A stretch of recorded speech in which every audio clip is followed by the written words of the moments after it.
সুপ্রিয় দর্শক, আসসালামু আলাইকুম। আবারও চলে এলাম খুবই মজার একটি রেসিপি নিয়ে। আজ আমি তৈরি করে দেখাবো গ্রিল চিকেন, যেটা রেস্টুরেন্টের চাইতেও বেশি মজার। যেভাবে তৈরি করলে চিকেনটা বেশি মজা হবে সেই রেসিপি আপনাদের সাথে শেয়ার করব।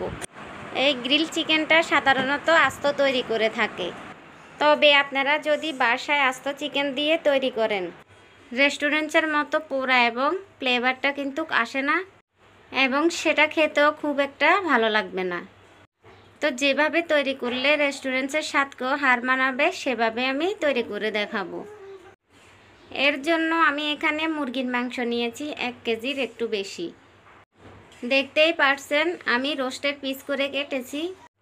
প্রতিটি চিকেনগুলোকে এভাবে ঘন ঘন করে কাট করে নেবেন। এমনভাবে কাট করবেন যেন হাড় পর্যন্ত কেটে যায়, তাহলে মশলাগুলো ভিতরে ভালোভাবে প্রবেশ করবে এবং খেতেও খুব ভালো লাগবে।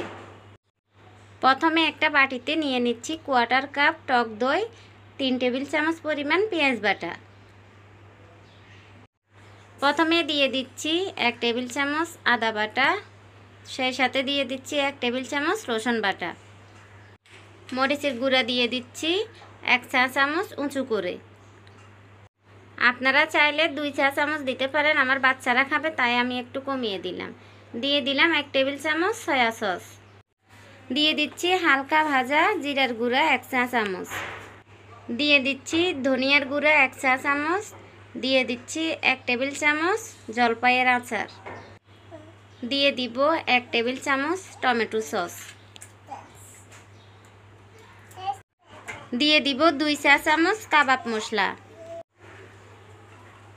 দিয়ে দিব 1 টেবিল চামচ লবণ, আর সেই সাথে দিয়ে দিব জর্দার রং।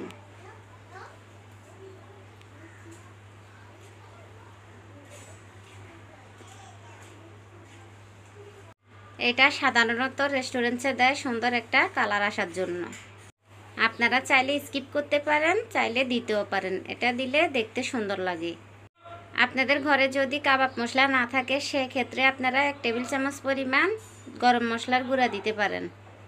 ভালো করে মশলাটা মিক্স করা হয়ে গেলে চিকেনের উপর ঢেলে দিয়ে চিকেনের সাথে মিক্স করে নিতে হবে। আপনারা চাইলে এখানে পেঁপে বাটা দিতে পারেন স্কিন সহ। পেঁপে বাটা দিলে চিকেনটা একদম সফট হয়ে আসে, আর মুখে দিলে কিন্তু মিশে যায়, তো সেটা খেতে কিন্তু খুবই ভালো লাগে। তা বাসায় পেঁপে ছিল না তাই আমি পেঁপে বাটা দেই নেই। তো মশলাগুলো আমি চিকেনের সাথে ভালো করে মাখিয়ে নিচ্ছি। কাট করা অংশগুলোর ভিতরে আঙ্গুল দিয়ে খুব ভালোভাবে মশলাগুলো প্রবেশ করে নেবেন, তাহলে চিকেনটা খেতে খুব ভালো লাগবে এবং চিকেনের ভিতরে মশলাগুলো খুব ভালোভাবে প্রবেশ করবে। ম্যারিনেট করা হয়ে গেলে 2 থেকে 3 ঘন্টার মতো আমি এটাকে রেস্টে রেখে দিব। আর আপনাদের হাতে যদি সময় থাকে সেক্ষেত্রে আপনারা চাইলে সারা রাতের জন্য রেখে দিতে পারেন, পরের দিন সকালে ভেজে খেতে পারেন। ফিরে এলাম 3 ঘন্টা পর। এখন সরিষার তেল দিয়ে দিচ্ছি। প্রথমে সরিষার তেল দিয়ে মাখাবেন না। তেলটা প্রথমে দিয়ে দিলে চিকেনের ভিতরে তেলটা ভালো করে কুট হয়ে যায় এবং চিকেনের ভিতরে মশলাগুলো ভালো করে প্রবেশ করতে পারে না। তাই মশলা মাখিয়ে রেখে দিবেন। ভাজার পূর্বে সরিষার তেল দিয়ে আবারও একটু মাখিয়ে নেবেন। আর এটা আমি কিন্তু ফ্রিজে রাখিনি, বাহিরে রেখেছি। আর অবশ্য চিকেনের যে কাট করা আছে সেগুলোতে মশলাগুলো ভালো করে প্রবেশ করে দিবেন, তাহলে চিকেনটা খেতে খুবই ভালো লাগবে। মশলা যদি চিকেনের ভিতরে প্রবেশ করতে না পারে সে চিকেন কিন্তু খেতে একদম ভালো লাগে না। তাই চিকেনটা কাট করা খুব জরুরি। ঘন ঘন করে কাট করে নেবেন আর মশলাগুলো ভিতরে প্রবেশ করে দিবেন, তাহলে চিকেনটা খেতে অনেক ভালো লাগবে। আর এভাবে মশলা দিয়ে মাখিয়ে ম্যারিনেট করে ফ্রাই করে খেয়ে দেখবেন, খুবই ভালো লাগবে।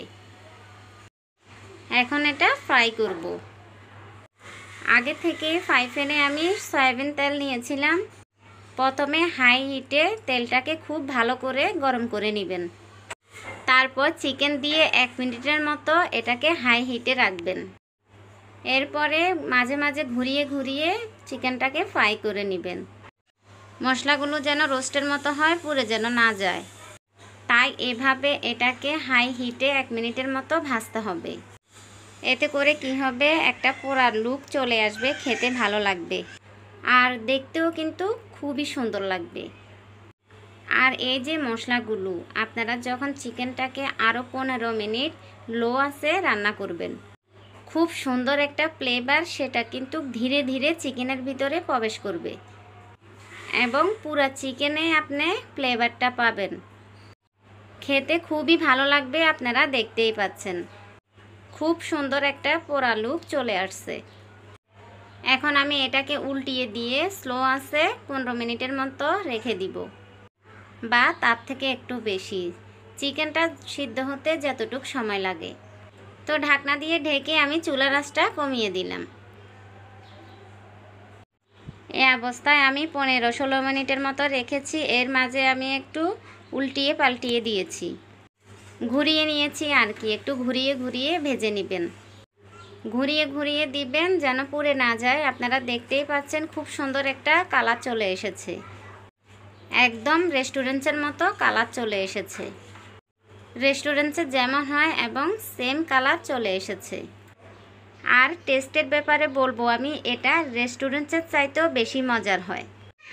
আর আপনারা যদি এভাবে বাসায় গ্রিল চিকেন তৈরি করেন, তাহলে কখনো রেস্টুরেন্টের গ্রিল চিকেন মজা লাগবে না, এতটাই সুস্বাদু হয় এটা বাসায় তৈরি করলে। আর এই গ্রিল চিকেনটা কিন্তু গ্রিল সসের সাথেই খেতে ভালো লাগে।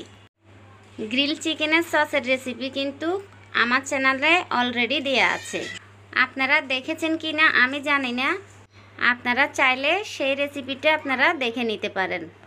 আর এরই মাঝে তৈরি হয়ে গেল আমার গ্রিল চিকেন। আপনারা চাইলে এভাবে বাসায় তৈরি করে নিতে পারবেন, আপনাদের পছন্দ অনুযায়ী কালার করে নিতে পারবেন। আশা করছি আজকের রেসিপিটা আপনাদের কাজে আসবে এবং ভালো লাগবে। রেসিপি ভালো লাগলে প্লিজ আমাকে সাপোর্ট করার জন্য আমার চ্যানেলটি সাবস্ক্রাইব করবেন। ধন্যবাদ সবাইকে এতক্ষণ রেসিপি দেখার জন্য। আশা করি আপনারাও বাসায় এভাবে তৈরি করে গ্রিল চিকেন খাবেন। ভালো লাগলে লাইক দিবেন, কমেন্টস করে জানাবেন কেমন হয়েছে। আশা করছি আপনাদের কাছেও ভালো লাগবে। আল্লাহ হাফেজ।